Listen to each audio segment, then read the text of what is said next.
चलो, risk management. What is the risk in forex? मैं जब फॉरेन एक्सचेंज में रिस्क बात करता था, what do I mean by risk in foreign exchange? Rates मेरे कंट्रोल में नहीं है. पब्लिक रेट्स मेरे कंट्रोल में है क्या? नहीं. अब मेरे को क्या चीज का रिस्क है? फॉर एग्जांपल, मैं अगर, सुनना मेरी बात, अगर मैं एक्सपोर्टर हूं और मैंने यूएस में गुड्स भेजा है, तो जितना डॉलर कन्वर्ट होना बाकी है उसको हम लोग बोलते हैं एक्सपोजर. फॉरेन एक्सचेंज में रिस्क मतलब एक्सपोजर. एक्सपोजर मतलब आप कितना एक्सपोज्ड हो, क्या चीज के वास्ते? कन्वर्जन के लिए. सो मेरा बाहर से पैसा जो आने वाला है उसमें से कितना अमाउंट ऐसा है जो कन्वर्जन होना बाकी है, उसको हम लोग बोलते हैं एक्सपोजर्स. सो क्या लिखा है मैंने वहां पे? Exposures in finance. Exposure means position that is at risk. Position जितना पैसा कन्वर्ट होना बाकी है, that is at risk. In foreign exchange, amount which is due for conversion. Everyone, क्या amount which is due for conversion is called exposure. Since the exposure, क्यों ऐसा? क्योंकि the conversion rate itself is uncertain. अब मेरी बात अच्छे से सुनना. अभी देखो पूरा क्लास कैसे अलर्ट हो जाएगा थोड़ी देर में जब मैं बोलूंगा कि ये types of exposure is the most asked theory every alternate exam. Types of exposures. Types of exposure मतलब types of risk in foreign exchange. Everyone in the class, there are three types of exposure. Three types of exposure. हाँ, पहला exposure है जिसको अपन नाम क्या बोलते हैं public? Transaction exposure. सबसे पहले एक्सपोजर मतलब, एवरीवन शुड रिपीट, एक्सपोजर मतलब क्या? एक्सपोजर मतलब क्या लिखोगे एग्जाम में? कुछ लिखने भी आना चाहिए ना. Position that is at risk. और फॉरेन एक्सचेंज एक्सपोजर मतलब amount that is due for conversion. आपको कॉन्सेप्ट आ गया? इसका मतलब आ गया नहीं, आप एग्जाम में लिख के आ पाने चाहिए. एवरीवन, कॉन्सेप्ट कब आता है? जब आप घर पे जाके अपनी मम्मी को समझा पाओ. क्यों? क्योंकि ना उसको आता है ना उसको इंटरेस्ट है. इससे लोग को समझा पाए तो कॉन्सेप्ट समझा, वो भी लोकल लैंग्वेज में. ऐसा समझाओ ना तो कॉन्सेप्ट समझा. घर पे जाके मम्मी को बोला, अरे आज मैं ट्रांजैक्शन एक्सपोजर समझा. एमा है ना आम तू. मम्मी को इंटरेस्ट ही नहीं रहेगा, लेकिन इंटरेस्टिंग हो जाए और वो समझे, वो सुने. बाय द वे, पहली बात, वो अगर सुन ले, समझ ले, अपने लैंग्वेज में समझा पाए तो आपको कॉन्सेप्ट समझा. क्योंकि तब आप एग्जाम में इसको कन्वर्ट करके इंग्लिश में लिख पाओगे. वरना हाँ आता है लेकिन लिख नहीं पाएगा तू दोस्त. तो मैं वही बोल रहा हूँ, रिपीट करो, थोड़ा वर्ड्स निकालो अपने लैंग्वेज में, फिर एग्जाम में उसको इंग्लिश में पुट अप करके आओ. और grammar is not an issue, because paper checker का भी आपको पता है ग्रामर अपने जैसा ही होने वाला है. Don't worry. सो अरे ग्रामर, सेंटेंस फ्रेमिंग का टेंशन नको, बट लिख के तो आओ, वो बोलो, रिपीट करो, ऐसा करो भाई, टेंशन मत लो.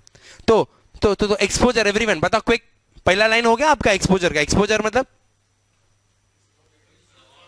Position that is at risk. और forex exposure, amount which is due for conversion is exposure और रिस्क इन फॉरेन एक्सचेंज. अब उसमें से पहला एक्सपोजर अपन आ रहा है ट्रांजैक्शन एक्सपोजर. सर मैडम, नाम के अंदर मीनिंग है ट्रांजैक्शन. मतलब सुनो एवरीवन, मतलब मैं आज अगर स्पॉट में $1 का कीमत 50 रुपए है और मैं आज के आज ट्रांजैक्शन ना करूं और किसी कारणवश ये डॉलर मुझे 1 महीने बाद, 1 दिन बाद या 2 दिन बाद आए, तब डॉलर का रेट ऊपर नीचे हो सकता है. सो अगर तब डॉलर का रेट जब वो मेरे पास आ रहा है और तब मैं कन्वर्ट कर रहा हूं, तब वो 51 हो गया या 49, कुछ भी हो सकता है. उसकी वजह से जो भी डिफरेंस हो रहा है, समझो मेरे $1000 पे मेरे को 1000 रुपीज का जो भी डिफरेंस हो रहा है, उसको मैं बोलता हूं ट्रांजैक्शन एक्सपोजर. अब यहां पे क्या हो गया सर? मैं बोल सकता हूं gain due to transaction exposure. Everyone, अगर ये 49 हो जाता तो मैं क्या बोलता? Loss due to transaction exposure. But मैंने कंपेयर क्या किया? मैं मैथमेटिक्स को छोड़ दो साइड पे, कंपेयर क्या किया? किसका रेट्स? स्पॉट आज और जब भी कन्वर्ट करोगे उसका रेट. जब भी मतलब सर कब कब कन्वर्ट कर सकते हो? कोई बता सकता है? मतलब क्या रेट हो सकता है? एक तो स्पॉट होगा, दूसरा क्या रेट होगा? फॉरवर्ड। दूसरा उस दिन का स्पॉट मतलब क्या? Actual spot on maturity. या तीसरा हो सकता है आज एक्सपेक्टेड स्पॉट ऑन मैच्योरिटी। मतलब तू अगर प्रेडिक्ट कर रहा है कि स्पॉट इतना होगा, फॉरवर्ड आज मार्केट में 51 है, बट तू प्रेडिक्ट किया कि स्पॉट हो सकता है 52, तो वो लोग अपने को क्वेश्चन में तीन चीजें दे सकते हैं। क्या दे सकता है पब्लिक? स्पॉट तो देगा लेकिन उसके साथ एक्सपेक्टेड स्पॉट, एक्चुअल स्पॉट और फॉरवर्ड। सर ट्रांजैक्शन एक्सपोजर क्या? ये दोनों के बीच में जो डिफरेंस है, कौन दोनों? स्पॉट और फ्यूचर का जो भी रेट हो उसकी वजह से। सर एक्सपोजर मतलब रिस्क, रिस्क की वजह से। Risk is not loss, right everyone? All my students understand. Risk से पहला वर्ड दिमाग में क्या आना चाहिए? Uncertainty. Uncertainty is not loss. Everyone याद रखो, दो चीज का परसेप्शन आपका जिंदगी भर के लिए चेंज हो गया। Risk is not loss and debt is not bad. किसमें पढ़ाया मैंने तुमको? Debt is not bad, debt is not bad, debt is not bad. किसमें पढ़ाया तुमको? डेट लेना चाहिए नहीं लेना चाहिए? सर जितना लेवरेज लोगे उससे क्या हो जाएगा सर? कंपनी के कॉस्ट ऑफ कैपिटल में फर्क ही नहीं पड़ता। कौन बताइए अपने को? माननीय श्री मोदी, गिलानी एंड मिलर। क्या बोला? कंपनी में डेट इंप्लाई करो कोई फर्क नहीं पड़ता, इक्विटी लाओ कोई फर्क नहीं पड़ता, because cost of capital remains the same. Everyone क्या याद है कि आपको थोड़ा थोड़ा आईपीसीसी में value of levered company, value of unlevered company ऐसा कुछ सुने थे क्या? जान दो वरना अगर मैं बोलूं तो वैल्यू ऑफ दो कंपनी है ना, एक डेट वाली और एक बिना डेट वाली। तो मोदी, गिलानी, मिलर ने प्रूव किया है। सुनो मेरी बात, सुनो, मैं आपको ये लोड नहीं दे रहा हूं, आपको सिर्फ रिकलेक्ट कर रहा हूं। अगर आपने पढ़ा हो तो, ना पढ़ा हो तो जिंदगी में आगे आने वाला है। मेरी बात सुन लेना, जिंदगी में सीए तो आपका जिंदगी तो सीए के बाद शुरू होने वाला है ना। अभी तब तक तो आप दिन काट रहे हो वही तो हो रहा है। तो जिंदगी में मतलब सीए के बाद क्योंकि आप तो सोच रहे हो मेरा जिंदगी तो तभी ही शुरू होगा जब मैं सीए बनूंगा ना, ऐसा गलत है लेकिन ठीक है। तो in real life when you go on valuing companies, Modigliani, Miller has proved what? Value of levered company मतलब जिसमें लेवरेज है is higher than value of unlevered company by the amount of tax benefit on debt. ऐसा ही proved। कभी IPCC का जो घर पे अगर बुक, अभी तो रद्दी वाले को दे दिया रहेगा, खुशी खुशी दे दिया और पैसे उड़ा दिए एक ही दिन में। किसमें उड़ाया? हुक्का हुक्का मार लिए रहेंगे तुम उसमें जाने दो एनीवे सर ध्यान दो। सो मैं ट्रांजैक्शन एक्सपोजर निकालने वाला हूं। Transaction exposure between today's rate and whenever I am going to convert the future rate, that difference is transaction exposure. It can turn in gain, it can turn in loss, but transaction exposure अपन पहले पढ़ लेते हैं और transaction exposure का सम करते हैं। ऐसे तीन एक्सपोजर है, तीसरा exposure one of the best exposures है। एवरीवन ट्रांजैक्शन एक्सपोजर, एवरीवन ध्यान देना, it is exposure of a position related to unfavourable exchange rate movement for the time being the transaction is actually executed. मतलब आप deal आज करो और पैसा जब आए तब तक में रेट जो चेंज हो जाए वो आपके हाथ में नहीं है, तो that is transaction exposure. For example an exporter as a risk of transaction exposure with, ये जो सब मैंने लिखा हुआ है, वो समझे ही नहीं जब तक मैं आपको यहां पे कराऊं नहीं। मतलब सर ध्यान देना, अभी जो मैं लिखाने जा रहा हूं वो वेरी वेरी इंटरेस्टिंग थिंग जो आपको अभी से पूरे डेरिवेटिव्स में काम लगेगा। हाँ, मैं लिखाने जा रहा हूं पोजीशन, वेदर एन एक्सपोर्टर और एन इंपोर्टर, उसको क्या चीज का रिस्क है with regards to foreign currency और डोमेस्टिक करेंसी, और वो रिस्क से बचने के लिए वो करेगा रिस्क मैनेजमेंट। रिस्क मैनेजमेंट करेगा through a weapon called derivatives. उधर नहीं है मैडम, इधर ही है। और वो डेरिवेटिव्स में पहला डेरिवेटिव्स में अभी इंट्रोड्यूस कर रहा हूं जिसका नाम है फॉरवर्ड। आगे जाके मैं इंट्रोड्यूस करूंगा फ्यूचर ऑप्शंस भी। एवरीवन सो सुनना अच्छे से, एक एक्सपोर्टर को क्या रिस्क है with regards to foreign currency और डोमेस्टिक करेंसी? उसको फॉरेन करेंसी, एक्सपोर्टर मतलब समझो इंडियन एक्सपोर्टर है, उसको फॉरेन करेंसी डॉलर का वैल्यू बढ़े ये रिस्क है या गिरे ये रिस्क है सर, गिरे ये रिस्क है, फॉरेन करेंसी का वैल्यू गिर जाए या डोमेस्टिक करेंसी का वैल्यू बढ़ जाए, ये रिस्क है उसके लिए। मैं दोनों क्यों लिख रहा हूं पता है? मेरे को पता नहीं बेस करेंसी कौन होगा, इसके लिए दोनों लिखना जरूरी है। सर यहां पे अगर उसको डर लग रहा है फॉरेन करेंसी का वैल्यू गिर जाएगा, तो आज ही उसने क्या करना चाहिए? बैंक में जाके एडवांस मतलब क्या ट्रांजैक्शन क्या मारना चाहिए? सेल करना चाहिए फॉरेन करेंसी फॉरवर्ड में।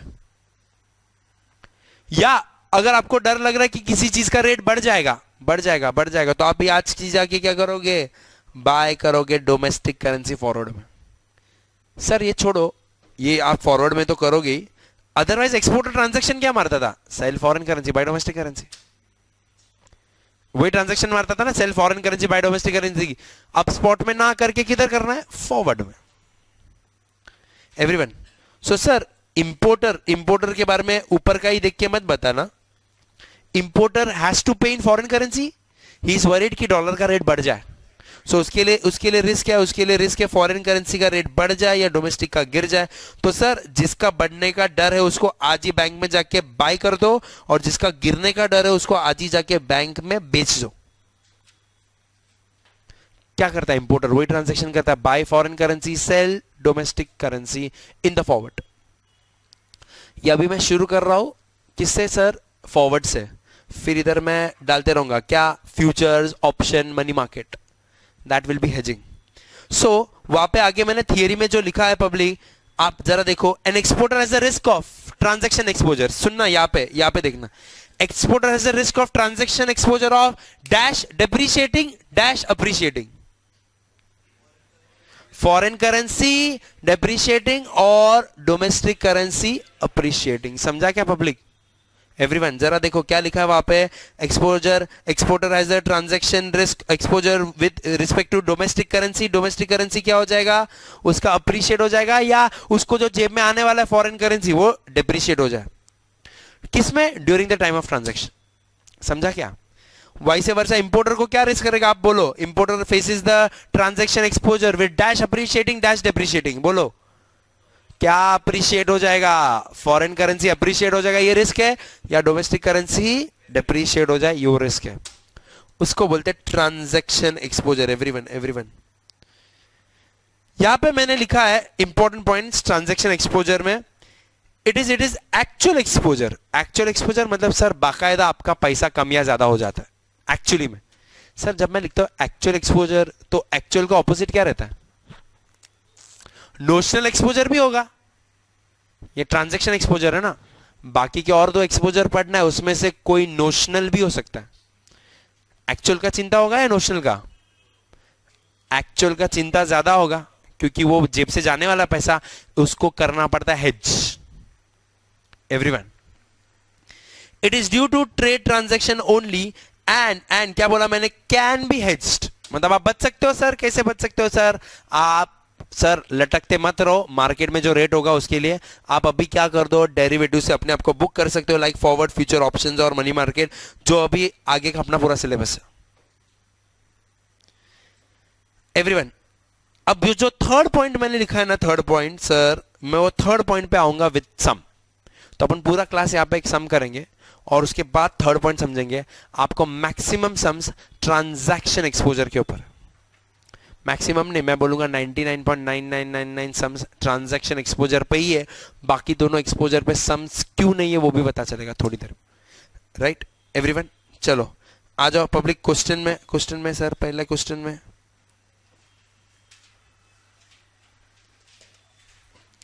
अब है ना, आपने इतना जो मेहनत किया है बेसिक्स में, उसका एप्लीकेशन का टाइम है, तो सिर्फ कैलकुलेशन मत करना। हाँ everyone, on that question, X Limited, an Indian company, has an export exposure of 10 million yen value किसमें? सितंबर एंड में। तो आई होप मेरे साथ में आप वहां पे कैलकुलेशन कर रहे हो, पब्लिक कैलकुलेशन कर रहे हो।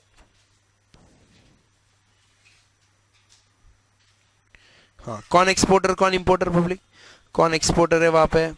इंडियन एक्सपोर्टर है और 10 मिलियन येन है, मतलब जापानीज वाला इंपोर्टर। सो एक्सपोर्टर इंडिया का है बेसिकली, उसका करेंसी रुपी है। इंपोर्टर वाला जापान का है, उसका करेंसी येन। और अभी से मेरे को पूरा क्लास ये भी बताएगा ऐसा क्या प्रोडक्ट है जो इंडिया जापान से लेते रहता है या आप ले लोगे जापान से। What is Japan must be selling? Cars, Toyota, music instruments, everyone, electricals, okay. और कुछ और कुछ और कुछ? ट्रेन्स, यस, ट्रेन जिसको लोकोमोटिव इंजन बोलते हैं बेसिकली। सो लोकोमोटिव इंजन इंडिया में जनरली ना दो कंपनी का आता है। एक तो अमेरिकन कंपनी है जी, जनरल इलेक्ट्रिक, और दूसरा है Bombardier, it's a Canadian company, Bombardier, उसका लोकोमोटिव इंजन आता है। तो ज्यादातर जो इंजन है इंडिया में बॉम्बार्डियर या जी के, ऐसा है। बनता सब मद्रास में है बट ऐसा। हाँ एवरीवन, ओके।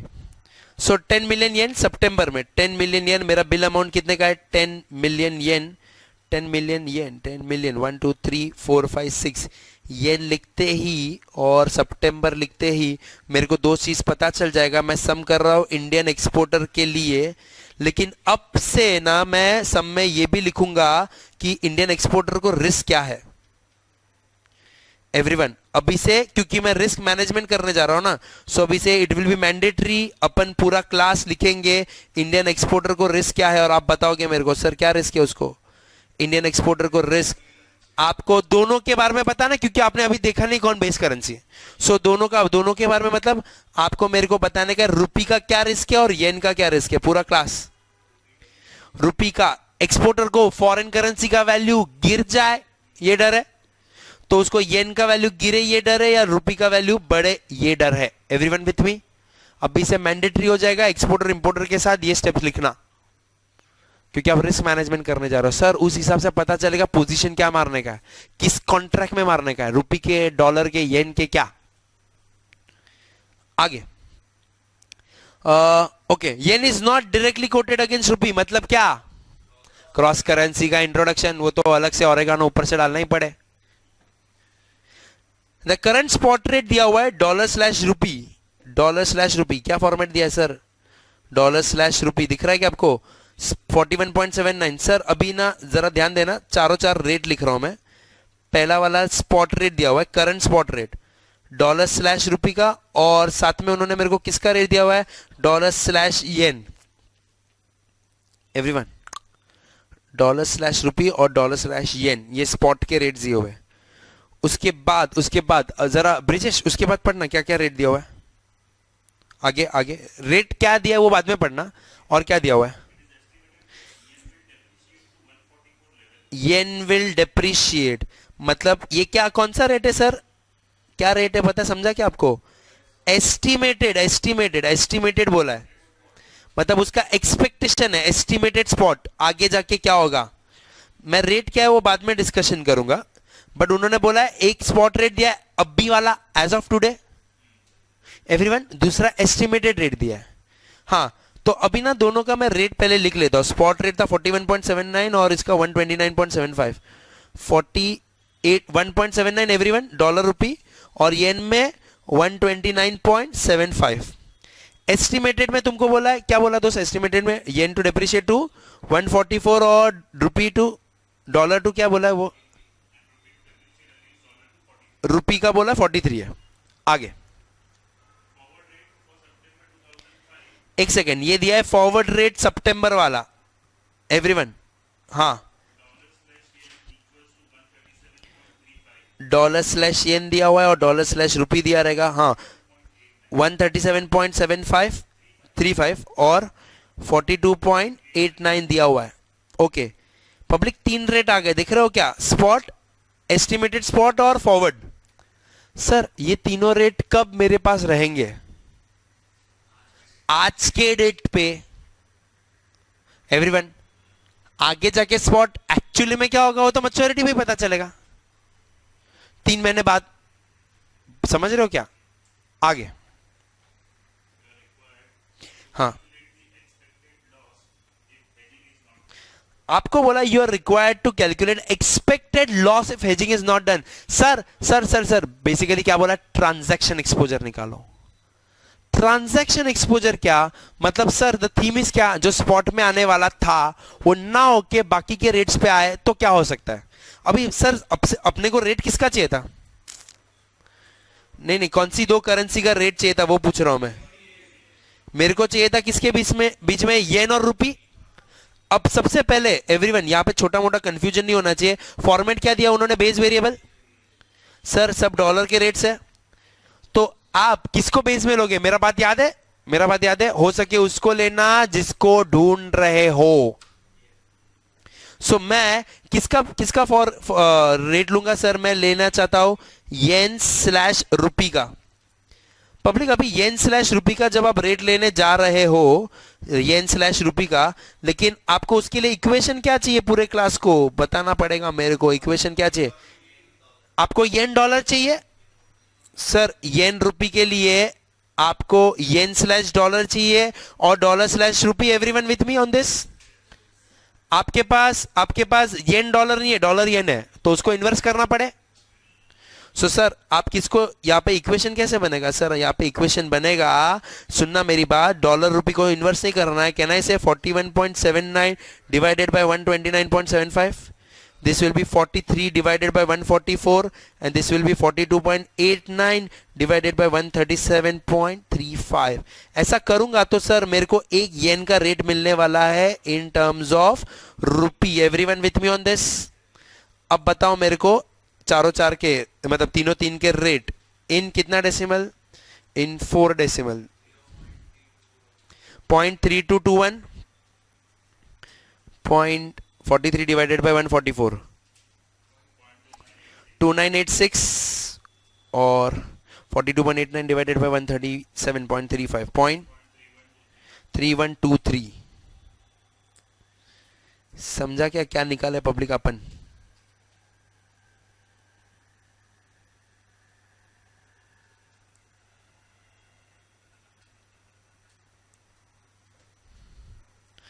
एवरीवन,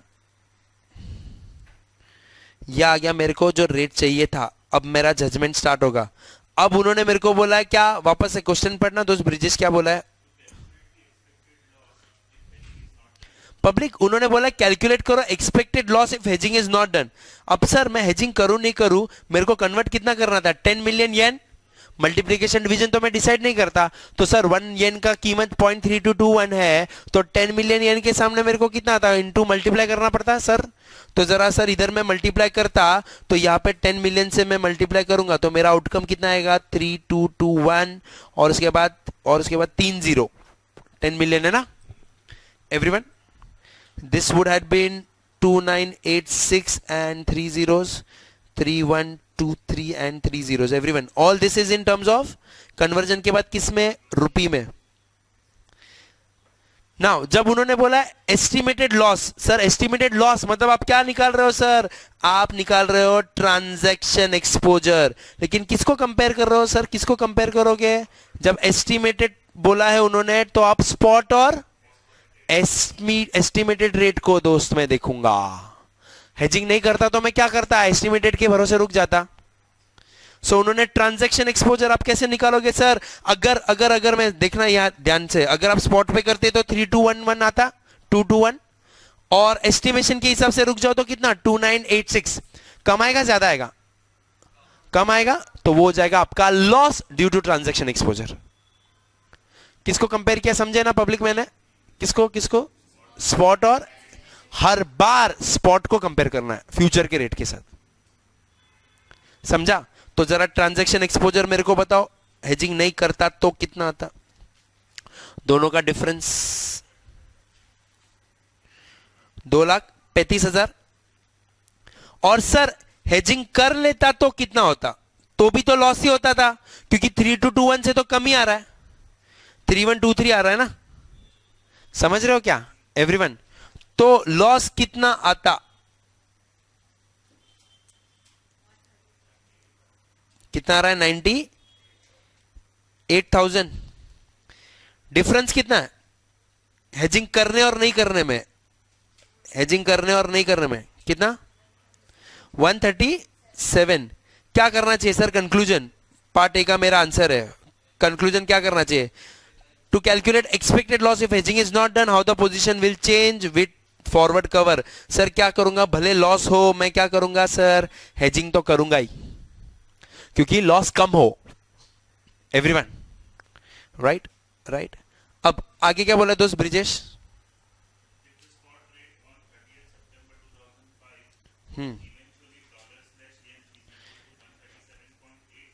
137.85. हाँ,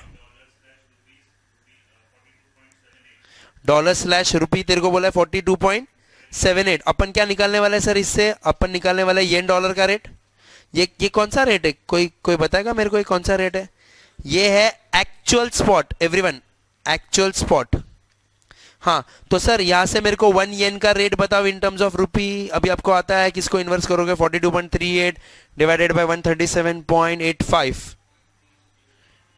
हाँ, 0.3103.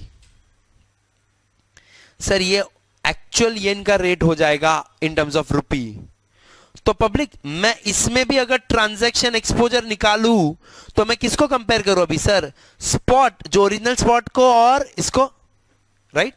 तो सर इससे क्या हो जाएगा? इससे मेरा कन्वर्जन पे रूपी कितना हो जाएगा? 3103 और 30. सर ओरिजिनल स्पॉट कितना था? 3221 1000 और 3103. अभी भी आपको ट्रांजैक्शन लॉस ही हो रहा है. कितने का लॉस हो रहा है सर? 1,18,000. क्या कंक्लूजन बनता है? हेजिंग करने का या नहीं करने का? एवरीवन, हेजिंग नहीं करते तो कितने का लॉस होता सर? 1,18,000. हेजिंग करके आपका लॉस कितना हुआ सर? आपका लॉस कितना हुआ सर? सिर्फ 98,000. याद है क्या एवरीवन? हेजिंग करूं नहीं करूं? हेजिंग करूं नहीं करूं? हेजिंग करना ही चाहिए. ये सब में कंक्लूजन ऐसा आ रहा है. अब करवाना क्या चाह रहा था इंस्टीट्यूट मेरे पास से? इसमें दो चीज. पार्ट ए में मैं किससे कंपेयर किया?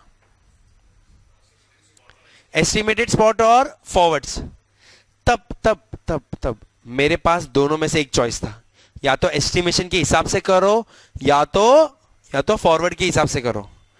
उसको मैं बोलता हूं क्या पता है? Decision making. पार्ट ए क्या था पता है? डिसीजन मेकिंग, कि हेजिंग करने का कि नहीं करने का. बट सर पार्ट 2 जो था, बी वाला पार्ट, उसमें अपन ने क्या किया कि भाई हेजिंग किए रहते तो क्या, नहीं किए रहते तो क्या. उसको मैं क्या बोलता हूं? Performance evaluation. सर अभी ये लास्ट में तो थोड़ी मैं डिसीजन पूछूंगा क्या करना चाहिए था. वो तो आपको पता है ना कि हेज, वो लास्ट में ही पता चलेगा ना सर. तो सम है ना, 2 हिस्सों में बटा हुआ है. एक है डिसीजन मेकिंग, जहां पे आप सोच रहे हो कि करने का कि नहीं करने का हेजिंग, और दूसरे में परफॉर्मेंस इवैल्यूएशन, कि वो हेजिंग करके वो भाई ने सही काम किया कि नहीं. समझा क्या एवरीवन? अब इन बिटवीन द सम, सुनना मेरी बात, इन बिटवीन द सम मैंने क्या निकाला? पार्ट ए में expected loss if hedging is not done, फिर amount received if estimated spot पे, और फिर अगर फॉरवर्ड से कवर किया तो पार्ट ए में मैंने अलग डिसीजन लिखा है सर. पार्ट ए में मैंने डिसीजन अलग लिखा है. क्या डिसीजन? हेजिंग करने का कि नहीं करने का. एस्टिमेशन के रेट को देख के उस टाइम पे क्या लग रहा था sir?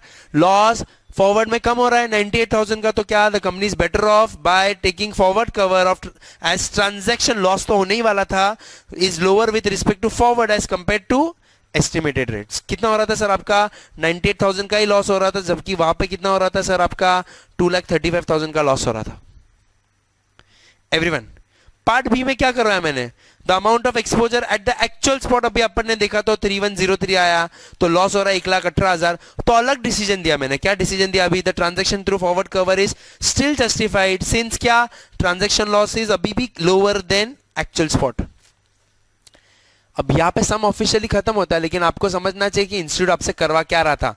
Part A of the sum was about decision making. क्या डिसीजन मेकिंग? कि हेजिंग करने का है नहीं करने का. उसके लिए क्या कंपेयर किया सर मैंने?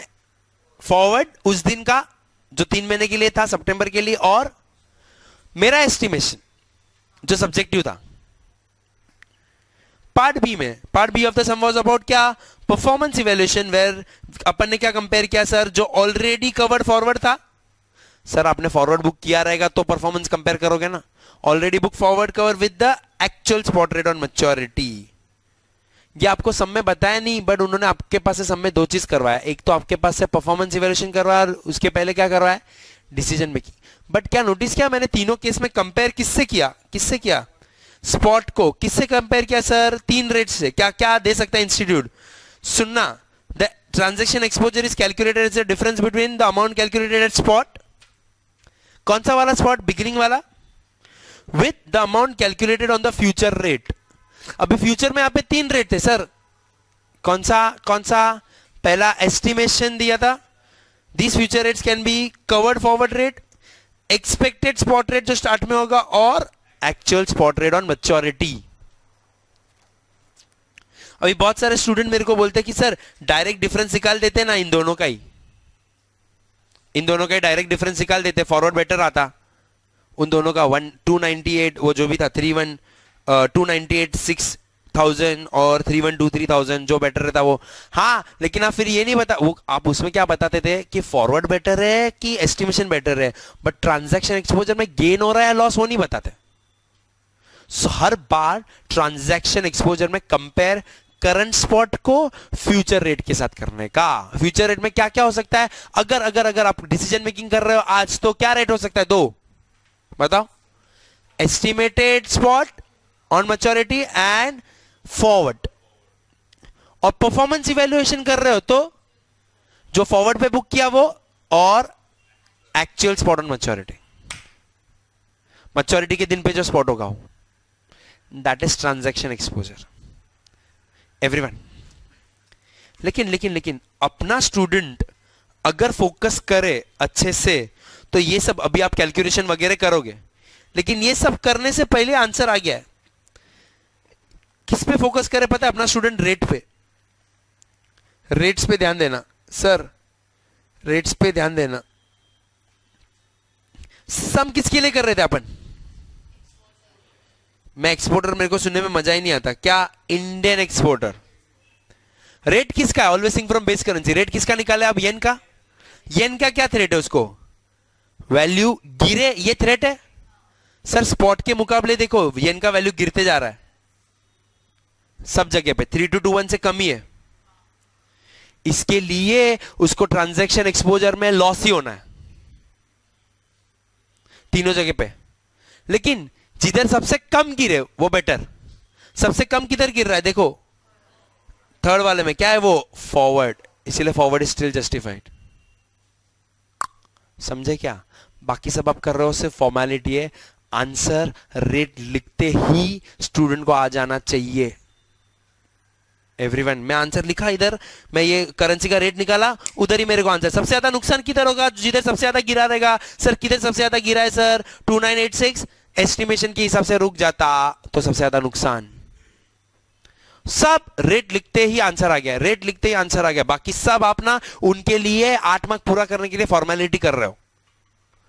अगर आप एनालिस्ट के जैसे करो तो, मैकेनिक के जैसे करो तो करते रहोगे कैलकुलेटर और फिर सरप्राइजिंगली आंसर आएगा। बट अपना स्टूडेंट को इधर रिस्क लिखा है ना, येन गिरना नहीं चाहिए, येन गिरे वो रिस्क है, येन गिर रहा है हाँ तो ट्रांजैक्शन एक्सपोजर में लॉस ही आने वाला है। अब मेरा मकसद ये होगा जिधर कम से कम लॉस है, रेट लिखते पता है सबसे कम किधर गिर रहा है, सबसे कम फॉरवर्ड में सबसे कम लॉस उधर आना चाहिए।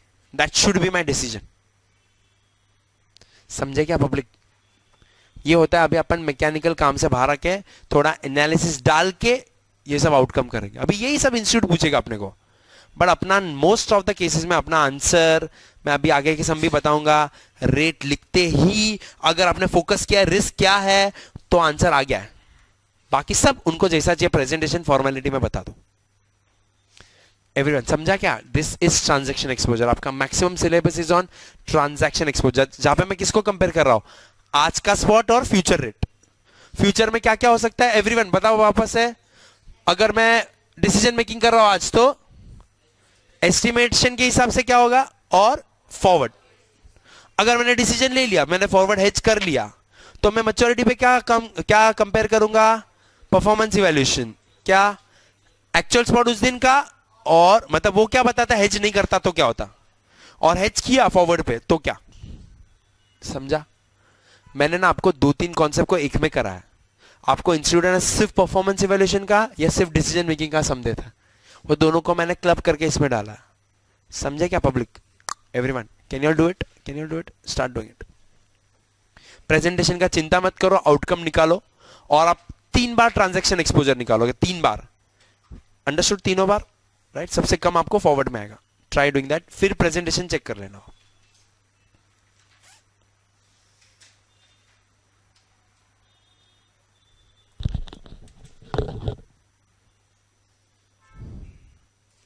चलो आगे बढ़े क्या पब्लिक?